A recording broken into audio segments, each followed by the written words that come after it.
and medications ለበሽታው የሚሰጥ ህክምና acute hepatitis B የሚባለው የዚህ በሽታ አይነት በራሱ ጊዜ ስለሚጠፋ ህክምና ያስፈልገውም። ኢንፌክሽኑ ከባድ ከሆነ ማስታወክና ማስቀመጥ ሊኖረው ይችላል። ይህ ሲከሰት ሐኪማችን የሰውነታችንን ፈሳሽና ኤሌክትሮላይት ለማስተካከል ፈሳሾች እና ኤሌክትሮላይቶች ትሰናለች። ይህ አይነቱ በሽታ ወደ ክሮኒክ ሄፓታይቲስ ቢ እንዳይሸጋገር የሚያደርግ ህክምና እስካሁን አልተገኘም። የያዘን በሽታ ክሮኒክ ሄፓታይቲስ ቢ የሚባለው አይነት ከሆነ ሐኪማችንን አማክረን ቶሎ ህክምና መውሰድ አለብን። ክሮኒክ ሄፓታይቲስ ቢ ኢንፌክሽን ጉበት ላይ የደረሰውን ጉዳት አስከፊነቱን የሚጠቁመን በደማችን ውስጥ የሚገኝ አክቲቭ የሆነ ማለትም እየተራባ ያለ የዚህ በሽታ ቫይረስ ብዛት ነው። ሐኪማችን በተለያዩ ጊዜዎች በደማችን ውስጥ የሚገኘውን የዚህን ቫይረስ ብዛት በመለካት ቫይረሱ በምን ያህል ፍጥነት እየተባዛ እንደሆነ ትረዳለች። በአሁኑ ዘመን ለዚህ በሽታ እየተሰጡ ያሉ መድኃኒቶች ጸረ ቫይረስ መድኃኒቶች ናቸው። እነዚህ መድኃኒቶች ቫይረሱ እንዳይራባ ይከላከላሉ። እነዚህ ጸረ ቫይረስ መድኃኒቶች አንዳንድ ሰዎች ላይ ውጤታማ ላይሆኑ ይችላሉ። አዳዲስ መድኃኒቶች ሁልጊዜም እየተሞከሩ ይገኛሉ። ጸረ ቫይረስ ህክምና ለሁሉም የዚህ በሽታ ህመምተኞች አይሰጥም። ይህ ህክምና የሚሰጠው በሽታው ወደ አክቲቭ ሄፓታይቲስ ወይንም ወደ ጉበት ጠባሳ ሊሸጋገርባቸው ላሉ በሽተኞች ብቻ ነው። ይህንን ህክምና ለመጀመር ከሐኪማችን ጋር ሆነን የአንጀትና የጨጓራ በሽታ ሐኪም፣ የኢንፌክሽን በሽታዎች ሐኪምና የጉበት በሽታዎች ሐኪሞችን አማክረን እንወስናለን። ህክምናውን ለመጀመር ከመወሰናችን በፊት የጉበት ስራ አፈጻጸም ምርመራ፣ የኤችፒቪ ቫይረስ መጠን ምርመራና ተደጋጋሚ የጉበት ባዮፕሲ ምርመራ ማድረግና ውጤቱን ማየት ይኖርብናል። ብዙ ጊዜ ይህ ህክምና መሰጠት የሚጀምረው የደም ምርመራ ውጤቱ የጉበታችን ስራ አፈጻጸም እያሽቆለቆለ እና የቫይረሱ መባዛት እየጨመረ መሄዱን ሲያሳይ ነው። ብዙ ሰዎች እዚህ ደረጃ ላይ አይደርሱም። ቀዶ ጥገና ህክምና ለዚህ በሽታ ህክምና ተብሎ የተዘጋጀ የቀዶ ጥገና ህክምና የለም።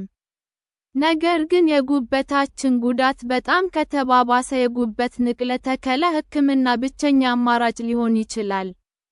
የጉበት ንቅለ ተከላ ህክምና ትልቅ ህክምና እና ለማገገም ጊዜ የሚፈልግ ህክምና ነው። የጉበት ንቅለ ተከላ ህክምና ከእኛ ሰውነት ጋር የሚጣጣም ጉበት ማግኘት ይፈልጋል። ይህን ህክምና መውሰድ የምንችል ከሆነ ሐኪማችን ይህንን ህክምና ከመውሰዳችን በፊት ስላሉት ጥቅሞች፣ ጉዳቶች እና አደጋዎች በደንብ ታስረዳናለች። ይህንን በሽታ ቤታችን ውስጥ የምናስታምምበት፣ ማለትም ህመሞቹንና መባባሱን የምንቀንስበት ዘዴዎች የሚከተሉት ናቸው።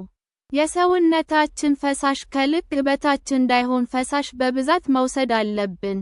እንደ ብሮት፣ ስፖርትስ ድሪንክስ፣ ጄላቲን፣ ፍሮዘን አይስ ትሪትስ such as popsicles እና የፍራፍሬ ጭማቂዎችን መውሰድ በውስጣቸው ኃይል ስላላቸው መውሰድ በጣም ጥሩ ነው። ማንኛውንም መድኃኒት ከመውሰዳችን በፊት ሐኪማችንን ማማከር ይኖርብናል። አንዳንድ ለሌሎች በሽታዎች የምንወስዳቸው መድኃኒቶች ውጤታማነታቸው እንደ ጉበታችን ጤናማነት ስለሚወሰን ሐኪማችንን ማማከር ተገቢ ነው። ሐኪማችን ሳትፈቅድልን አልኮል መጠጣት የለብንም። ክሮኒክ ኤችፒቪ በሽታ ያለባቸው ሰዎች ዕድሜ ልካቸውን ሙሉ አልኮል መጠጣት የለባቸውም። የተመጣጠነ ምግብ መመገብ በጣም አስፈላጊ ነው። ይህ በሽታ አቅማችንን በጣም ስለሚያደክመው ለምን ጉልበታችን እንዲደከመ ብለን መደናገጥ የለብንም። በተጨማሪም በአንድ ጊዜ ጉልበታችንን ለመመለስ ማሰብ የለብንም። ቀስ ብለን ጉልበታችንን ለመመለስ ማቀድ ይኖርብናል። የበሽታው ምልክቶች እየቀነሱ ካልመጡ በስተቀር ከባድ የስፖርት እንቅስቃሴ ማድረግ የለብንም። የበሽታው ምልክቶች እየተባባሱብን ከሆነ ወይንም አዳዲስ ምልክቶችን እየተመለከትን ከሆነ በፍጥነት ለሐኪማችን ማሳወቅ ይኖርብናል። ይህን በሽታ ለሌላው ሊያስተላልፉ የሚችሉ ተግባራትን በፍጹም ማድረግ የለብንም። ለምሳሌ የግብረ ሥጋ ግንኙነት ማድረግ፣ መርፌ በጋራ መጠቀም ወዘተ። ፕሬቬንሽን በሽታው እንዳይዘን መከላከያ ዘዴ። የዚህ በሽታ ክትባት ይህ በሽታ እንዳይዘን ያደርጋል። ይሄ ክትባት በጣም ውጤታማ ክትባት ነው። ይህ ክትባት በ6 ወራት ውስጥ 3 ጊዜ የሚሰጥ ክትባት ነው። ይህ ክትባት ከ20 ዓመት እስከ ዕድሜ ልክ ከበሽታው ሊጠብቀን ይችላል። ሕፃናት ይህንን ክትባት ገና ሲወለዱ ጀምሮ ቢወስዱ ይመከራል። ይህ በሽታ ወደ ተስፋፋበት ሀገር የሚሄዱ ትላልቅ ሰዎች ይህንን ክትባት ቢወስዱ ይመከራል። ለዚህ በሽታ ይበልጥ ተጋላጭ ሆነናል ብለን ከጠረጠርን፣ ከላይ የተዘረዘሩትን ይህንን በሽታ ለመመርመር የተዘጋጁት የደም ምርመራዎች በአስቸኳይ መመርመር አለብን። አኪዩት ኤችቢቪ ኢንፌክሽን እንዳለብን ለማወቅ የሚደረግ የደም ምርመራ ሄፓታይተስ ቢ ኮር አይጂኤም አንቲቦዲ ቴስት ይባላል። ፔሪኔታል ሄፓታይተስ የካሊፎርኒያ ሕግ ሁሉም እርጉዝ ሴቶች የዚህን በሽታ ምርመራ ማድረግ አለባቸው ይላል። ሕፃኑ ከመወለዱ ከሰዓታት በፊት ክትባት ካልተሰጠው በስተቀር እናት በሽታውን ወደ ጽንሷ ታስተላልፋለች። ሕፃኑን ኤችቢአይጂ፣ ሄፓታይተስ ቢ ኢሚዩን ግሎቢየልን እና ኤችቢቪ ቫክሲን ወዲያውኑ መስጠት ከዚህ በሽታ ይከላከለዋል።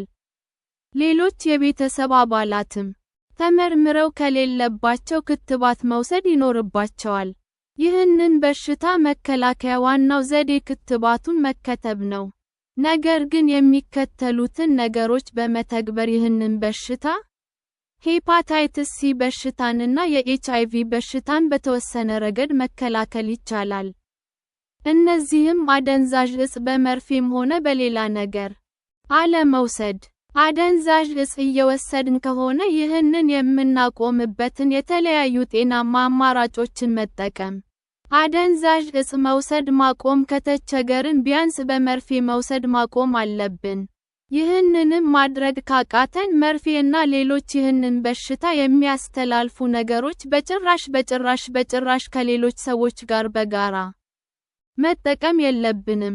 እላያቸው ላይ ደም ሊኖርባቸው የሚችሉ እንደ ጥርስ ብሩሽ እና የጺም ምላጭ ያሉ የግል ዕቃዎችን በጭራሽ ከሌሎች ሰዎች ጋር በጋራ መጠቀም የለብንም።